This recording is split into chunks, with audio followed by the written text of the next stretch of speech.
Update रहने के लिए हमारा चैनल सब्सक्राइब करें और नोटिफिकेशन के लिए बेल आइकन दबाना न भूलें। प्राइम 18 न्यूज चैनल अब नेट विजन केबल नेटवर्क पर 707 नंबर पर उपलब्ध। नादौन ब्लॉक के तहत कोरट गांव में सड़क सुविधा करवाने के लिए डीसी के नए निर्देशों के दूसरे दिन ही एसडीएम नादौन अपराजिता चंदेल गांव में पहुंची। राजस्व विभाग के अधिकारी भी उनके साथ मौजूद रहे। गांव तक सड़क सुविधा बनाने को लेकर वहां पैमाइश करने से लेकर जमीन ट्रांसफार्मर करने की प्रक्रिया कार्रवाई अब तेज हो गई है। एसडीएम अपराजिता का कहना है कि गांव का निरीक्षण किया गया है। कई वर्षों से गांव के लोगों की शिकायत है कि यहां एम्बुलेंस और सड़क सुविधा को मुहैया करवाया जाए। सरकारी भूमि जो है उसके साथ प्राइवेट लैंड भी हैं। तहसीलदार को निर्देश दिए गए हैं कि जितनी ज़मीन प्राइवेट है उसको लेकर लोगों से सहमति बनाई जाए। ज़मीन विभाग के नाम ट्रांसफ़र कराने की प्रक्रिया 2 हफ्ते में पूरा किया जाए। मैम, ग्रामीणों ने शिकायत की थी, आज आप खुद मौके पे पहुंचे हैं और गांव के अंतिम छोर तक आपने पूरे गांव का निरीक्षण किया है। मैम, क्या सच्चाई पाई मैम आपने?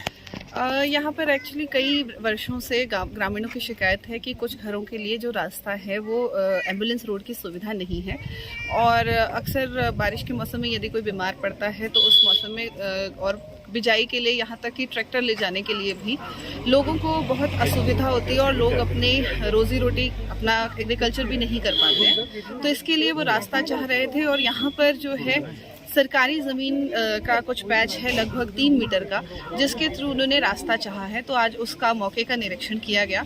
कुछ पैचेस में कुछ जगह पर जो है 3 मीटर का रास्ता पूरी तरह से संभव ना होकर प्राइवेट लैंड भी है। तो वहाँ पर लोगों से बातचीत की गई और उन्होंने ये सहमति जताई कि जहाँ जहाँ पर उनकी निजी भूमि है वहाँ पर लोग निजी भूमि का दान करके रास्ता बनाना चाहेंगे।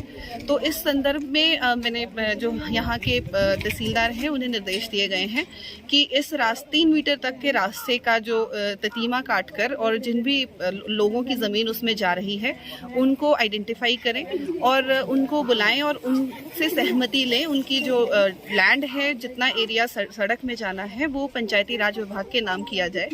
तत्पश्चात यहाँ पर एक बार पुनः निरीक्षण किया जाएगा एसडीओ के साथ, जो कि टेक्निकली इस रास्ते की फिजिबिलिटी पूरी बताएंगे और यहाँ से अलाइनमेंट किस तरह से बनाई जानी है उसके बारे में हम एक और मौका करेंगे।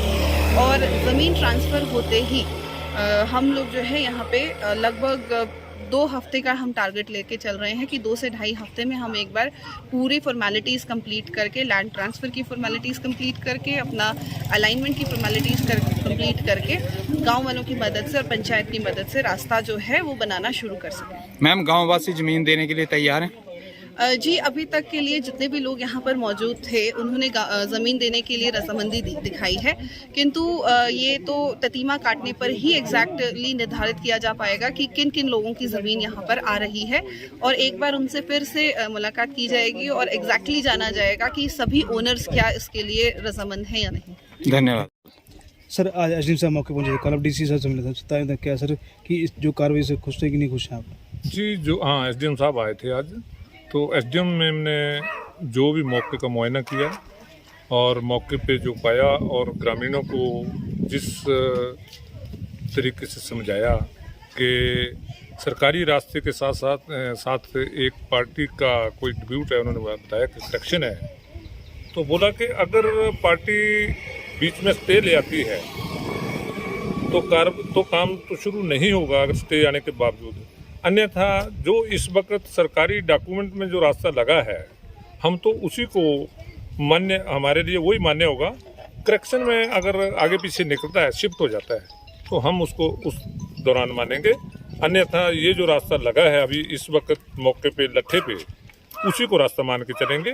जो करेक्शन वाली पार्टी है हम उसकी बात को नहीं मानेंगे। ऐसे कहने से जब करेक्शन हो जाती है तो उस वक्त हम मान्य होंगे जो रिकॉर्ड में होगा।